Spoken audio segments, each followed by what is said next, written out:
You may have heard of dyslexia, but do you know why it affects so many people, especially children? Dyslexia is one of the 3 specific learning disorders and involves difficulty with reading. Reading is one of the first skills children learn at school, and it carries with them throughout the rest of their schooling years and into adulthood. All children learn at different rates, however, some children can have more significant difficulties when learning to read. It can feel like it just doesn't click for them. Dyslexia is a neurological condition and affects the part of the brain that processes language. It's not an educational, it's not an intelligence problem, which some people may think. Specifically, dyslexia affects the way the brain is able to recognise, decode, and process the words it's seeing.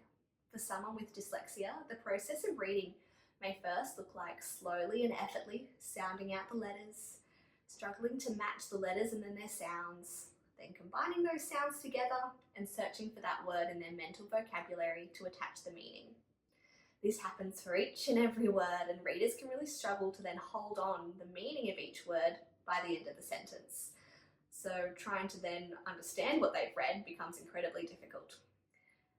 This also leads to secondary difficulties in reading, for example with reading comprehension, with spelling, expressing yourself verbally and in writing, and at times with listening. So what are some signs to look out for in the early years and during schooling?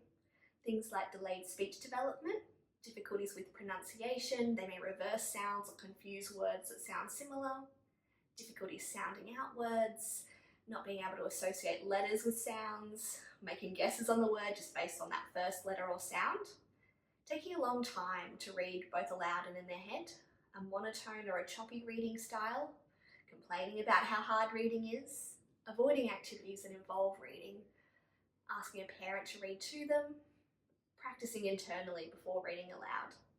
They might develop strategies to help them manage reading difficulties, or might have low self-esteem or negative self-talk about their reading or intelligence. There might be little change in their reading even after getting some extra support. If any of these signs stick out to you, there may be more going on. Understanding yourself or your child is really important when we want to get the right kind of support and navigating what's to come. If you have questions, please come speak to myself or one of our psychologists to discover and work through ways we can help.